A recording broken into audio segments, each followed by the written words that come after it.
Welcome to Get to the Hook. I am your co-host, Charles Latibeaudiere. And I'm your co-host, Eric Colley. And this week, what's old is new, and what's new, nobody really gives a crap. Which is really a problem for the music industry. Although, if you are among the artists who are enjoying incredible success with songs that have been out for a long time, you're probably okay with this right now. Well, no, I don't think even they are, because these artists who are having these songs are having a hard time getting follow-ups.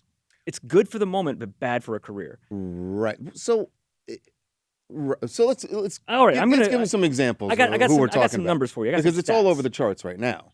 So I always say, as much as I watch the charts, they are by no means the be-all, end-all of anything, certainly of quality, but it does represent trends, and you can see things. And there's been a trend going on in 2025 that is very unsettling for artists, for the industry, I think for culture at large.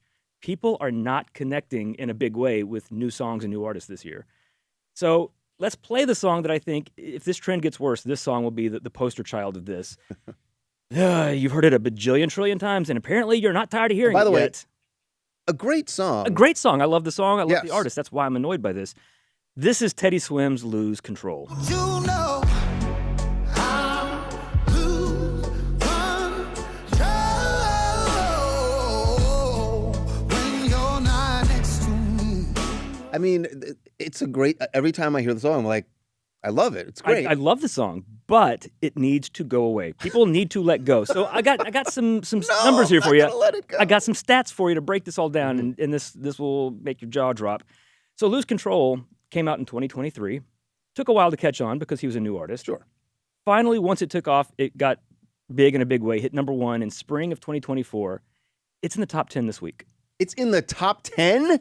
It is in the top 10 this week. So let me break down the current charts and tell you how bad this is. I thought you were going to say, like, it's in the top 100. Like, it would be like no. 50 or 45 or something. Listen to this. This is all just consumption, and this is mostly driven by stream. Radio is a big part of the problem here, too, because radio hangs on to songs forever. If you have, for whatever reason, turned on a terrestrial radio station in the past couple of years, you know you've heard the same 2 songs over and over and over for months. But streaming's the same way. People are listening to these songs over and over and over. These are some stats from last week's chart and this week's. Lose Control, it's been on the chart 103 weeks now. Next week will be a full 2 years that it's been on the chart. That doesn't I mean, that's something that we're used to seeing with, like, a great album. Mm-hmm. You'd have a whole album that would stay on the album chart for a long time, but never a single. Never a single. So that's 103 weeks, 73 weeks in the top 10.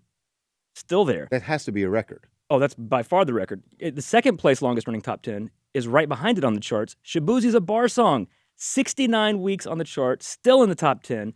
Bruno Mars and Lady Gaga, Die With a Smile, that's in the top 20 in its 51st week. Benson Boone's Beautiful Things, his breakthrough song, still top 20, 80 weeks on the chart.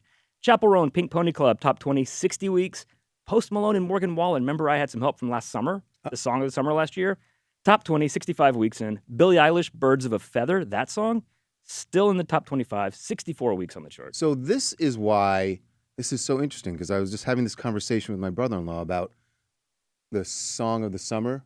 There isn't one this year. And that there isn't one? Well, there is. We'll get to it later, but There's one that's not what you think of when you sort think of song of the summer. Right. And more numbers here to break it down. So as we are recording this, we're in mid-August. Only 4.5 months left to go in this year. Mm-hmm. There have been 32 new top 10 songs this entire year. And of those 32, 7 are from Morgan Wallen's new album, the week it came out. 3 were from Bad Bunny's Debbie Tirar Mas Photos albums, and most of those dropped off kind of quickly. Drake's had 3. Chappell Roan has had 3, including a new one this week. She's one of the few new artists in recent years who's been able to get more than one big hit. Right. This is her new song, The Subway.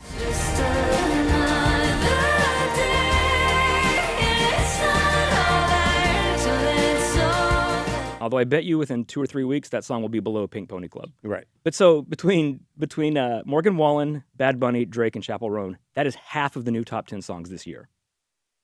That is not, there's, and you that, talk about that is zero diversity. And I don't mean diversity in a cultural, in an ethnic way or race. I just mean in the music. Like, you're just not getting, so how do you possibly break through if you are, one, a new artist, and to your point at the beginning of our episode, you said even these artists probably aren't happy with it because they want to have other songs. They have released multiple songs. Teddy Swims has had a couple other top 40 hits. They've all come and gone while Lose Control's been in the top 10.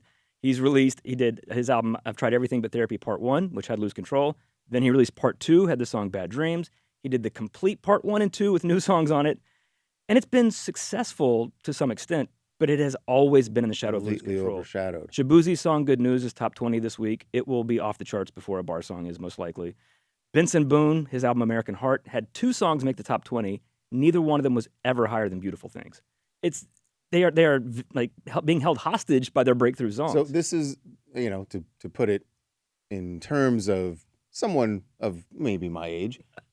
So imagine that nothing on Thriller really broke through because Billie Jean was on the chart for 2 years. Yeah, exactly, because Billie Jean was still at the top, so you didn't hear any of the other hits. Like, they came and went.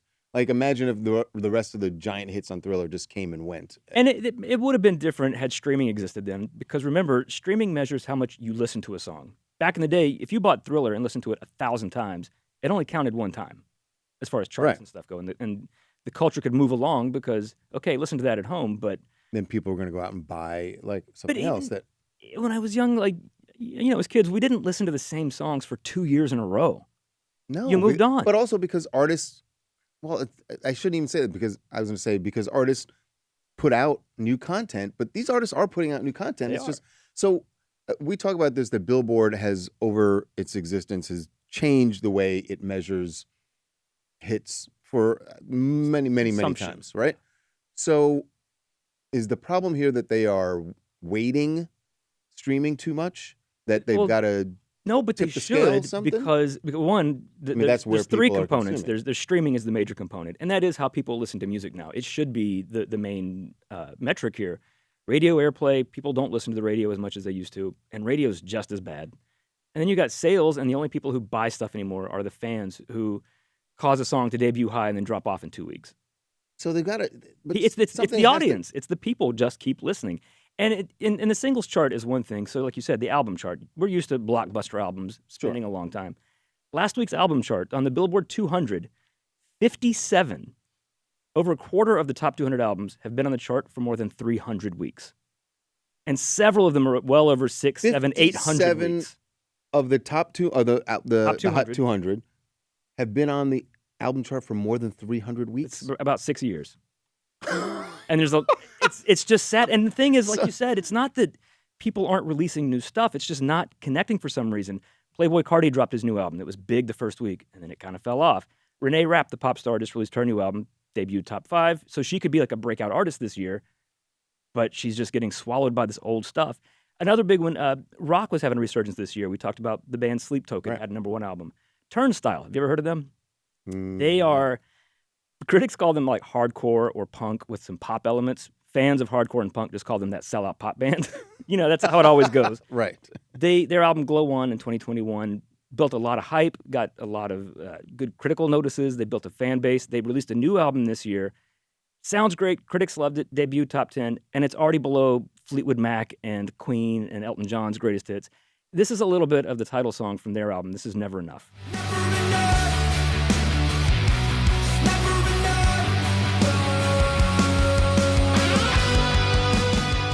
And that should have been really huge. Sellouts. Listen to those melodies in that. Ugh. But that should have been like a huge album that was part of the cultural zeitgeist of this year. But instead, Fleetwood Mac's Rumors is back in the top 20, and that album's off the charts. By the way, and obviously Fleetwood Mac is great. Fleetwood Mac Rumors is great, but we can let it go already. And I'm saying that as someone, look, or just don't let it. It shouldn't be smothering this new stuff. I understand how I consume music, and that this is exactly what I do. Like, I have probably 30 albums, probably not more than that, if I'm looking at that contain all the songs that I listen to on a regular basis in any given month, right? That's how I consume it, but I would never ever suggest that that's how I want the charts to be working. Like, I understand that I've aged out of listening to a lot of new music. I listen to some stuff here and there that I pick up, that I hear around the office here. But I don't want the charts to reflect that. That's absurd. And it's almost like, so now... Well, that's what I think. What is the cause of this? I think it's a couple things. One, especially since the pandemic, I think we saw a lot of older listeners gravitate towards streaming and finally embrace it, because older people are slower to embrace new technology. Of course, that's how it goes. So maybe that slowed it down. It can't just be that, because they're not the majority of listeners. I think a lot of it is younger people just aren't connecting, and is it plays, because plays of a track on social media also count, right? No, not towards the charts. Doesn't count toward the charts. And that would maybe speed it up a bit. But even then you'd see, I think with a lot of the TikTok 1-2 week wonders, a song goes viral. If it's a really good song that connects, and we've seen this, most of these new songs we talk about had a viral moment. Right. And that's how people get introduced to new music. But a lot of it's more about the video or the content or maybe a dance challenge or something. And then once that, in a week or two that goes away, the song goes with it. And it's not getting the repeat listen. And you could also say, this is a crisis. Maybe it's because there haven't been any big major releases this year. I got a list. I always got a list. Some of the artists who have released new albums or new singles or just new music this year that might have done well in the first week or two and then dropped off. Drake, Justin Bieber, The Weeknd, Lady Gaga, Tyler, the Creator, Ariana Grande did the bonus version of her Eternal Sunshine album with a bunch of new songs. Cardi B, Playboi Carti, Miley Cyrus, Ed Sheeran, Lorde, Zach Bryan, Lil Baby, Travis Scott, Sabrina Carpenter's Man-Child. A lot of hype. Debuted at number 1, out of the top 10 in 4 weeks, behind Shaboozey and Teddy Swims. So what are you supposed to do? How is the Bieber album doing? Is it the album debuted at 2? The song Daisies is still in the top 5. Everything else kind of dropped off. And the album is still in the. It's in the top 10, but it's below some older albums. So there has to be an adjustment made, right? Because Billboard is going to. But how do you adjust that? Because that's what the whole point of the chart is, to reflect what people are listening to and how they listen to it. And it is what it is. So if there's no adjustment to be made, it's just on the public. And even for the singles chart, they do have some recurrent rules. So if a song's been on for over 20 weeks and falls below number 50, and it's like an older song, not gaining or anything, they remove it. If it's been on the chart for over a year and falls below 25, they remove it. But you've got half a dozen songs they just haven't fallen below number 25 yet. And so you could say, okay, once you fall below the top 10 after a certain number of weeks, but Teddy Swims and Shaboozey are still in the top 10. This is making me feel guilty about my listening patterns, right? Because now I feel like, and not that listen to some new stuff, Charles. But even like the songs I'm listening, the songs I'm listening to aren't really on the charts. But I feel guilty about listening to music that way. I need to be. But I think that might be part of it too. The struggle for new artists to really, again, break through in a major way is you're competing with everything ever. Like back in the day, for singles especially, when you had to buy a vinyl 45 or a cassette or CD single, or even buy an iTunes download. Well, the physical stuff would eventually sell out, go away, you could move on. Now you can just listen to something forever. And if you're 18 years old and you're listening to the new whatever song, whatever artist, and your autoplay comes up and it's some song from 2018, which is 7 years old now, you're like, oh, I like this. I'm going to listen to that. Oh, I'm going to listen to this thing. You are competing against everything that has ever been people are still recorded. listening to a lot of music, and certainly young people listen to new music. I'm not saying they don't, but it's all so siloed. And can I tell you something? It's hard for anything to break through. To a certain extent, this is similar to what's happening to broadcast television. Absolutely, and movies. You're competing on streaming with every movie ever made. Competing with everything that's out there available on streaming, instead of going to your TV and seeing, oh, what's on Fox tonight? What's on ABC? No, you just go like, what do I want to watch? And you go and look at you're like, hey, what's that show someone told me about? And you go find it on whatever streaming platform it is. You're not, wow. And I think that also is what helps to benefit these songs that are lasting so long is, I think the choice is overwhelming. If you go to listen to music, if you're like, you know what, I just feel like putting some music on, and you open Spotify or Apple Music or YouTube or whatever, Amazon, everything ever is there. Your brain can't process that. So you're like, let's just put on Teddy Swims again. And then it'll autoplay, Vincent Boone right after that. I'm going to, this is one little part that I'm going to do. Maybe you can do the same at home. And we should all try to do our part here to help artists. From now on, at least once a week, when I open up my music platform, I'm not saying which one because I don't want to be ripped by everyone. Pandora? Is it? By the way, I'm not that bad. When I'm with someone and they bust out the Pandora, I go, really, dude? Really? But I know everyone says that to me when they see me open Apple Music. But anyway, there's always on the homepage of things says playlist of new hits. New Music Friday. Every Friday, new releases come out. Just go scroll through music it. Mix. I skip over it every time. Why? You never know what's buried in there. But again, you could go through and find a gem of some obscure artist. But now you're listening to that. Somebody else is listening to an obscure artist. There's nothing getting major attention, and that's not necessarily a bad thing. If we all listen to the new music mix at least once a week and find some songs that we like and listen to those songs, but we all have to do it. It can't just be me, okay? Yeah. Everyone's got to do this. Otherwise, it isn't going to work. Yeah. Well, let's talk about a couple of artists who have broken through this year, and I'm happy for them. I like a lot of these songs. I like some of these artists. I worry they're going to wind up in the same position where once these songs do break through, are they going to be in the chart a year from now? And these artists will never be able to get another big hit. Raven Lenae, R&B singer, pop singer. I like her a lot. Her album is really good. She finally had a song go viral. It's gone top 10 now. This is her song, Love Me Not.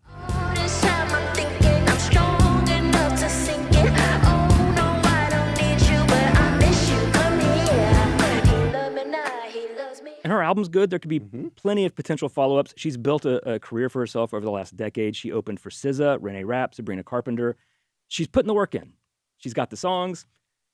And now that song's taken off, I'm afraid that radio will just keep playing that forever. Right. People will keep listening to that and never click any other song on her album. The positive, though, is if her song becomes that, it at least gets her name out there, right? And then you hope that when people hear the name, like this is what happened with Teddy Swims. You hear the name and they're like, oh, I love that song. And you probably, hopefully, go research a little bit. And He's got a lot of good songs. Right, and you listen to some other songs. So having this kind of hit, if you really are just a brand new artist, it gets your name out there, I mean, right? certainly so, I don't one know big hit's better than no big hits, absolutely. Right. But it's bad for your career longevity. And I don't know that people maybe think of Teddy Swims or Benson Boone or Shabuzi even as one-hit wonders because they've been a pretty big cultural presence this past year. I would like to see them have lots more hits and not just be trapped in the shadow of these boring old songs. This is got to be such a dilemma obviously for labels.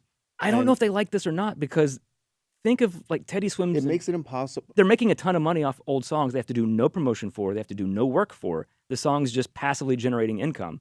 You don't need to pay for music videos. But that's such a short-sighted, short-term investment. But it makes it much harder to break a new artist. It makes it harder for the artist themselves. It also makes it harder for the label to say, yeah, I'm going to sign this new artist because now you've got to put money into this artist and promoting this artist and hoping that you're going to get lose control. Right.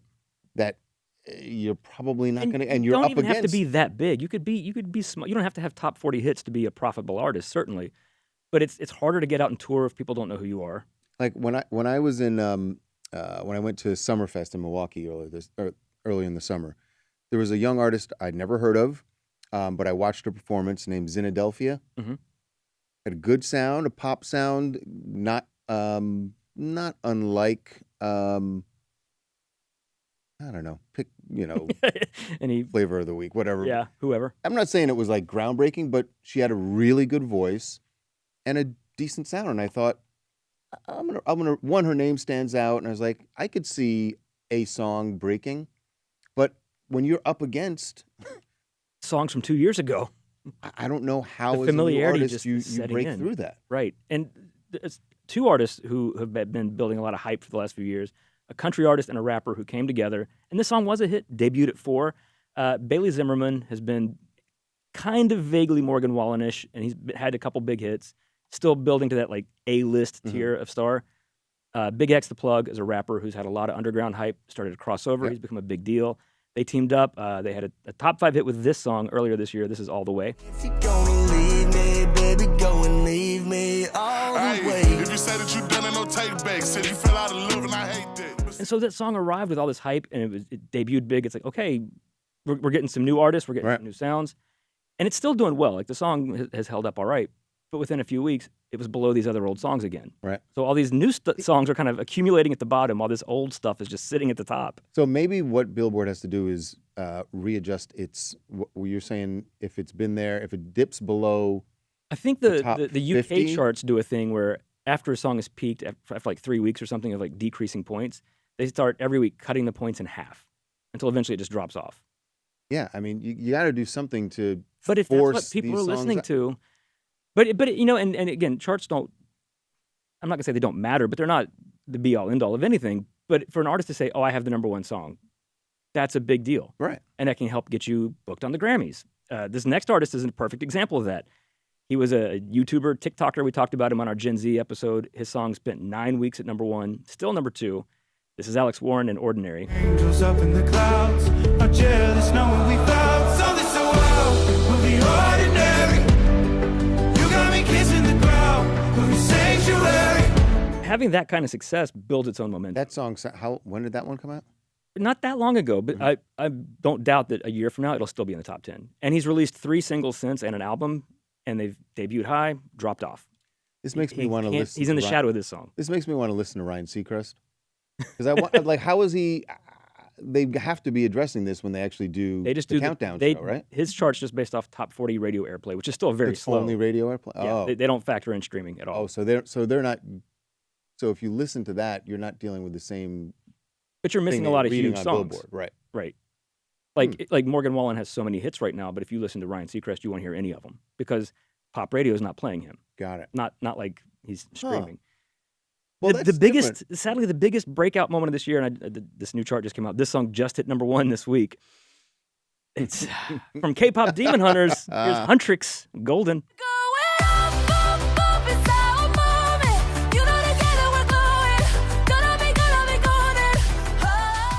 And it's cool that this movie's broken through the way it has. It's resonating with people. Half a dozen songs from this album are on the charts and doing well. That song's number one now. But it's a fictional cartoon band. It's a moment, but it's not sustainable. It's not. As we've discussed in a previous episode, it's still actual music being played in a studio by and sung by real artists, right? Right. Okay. Maybe they become a real band. I don't know. But it's very much.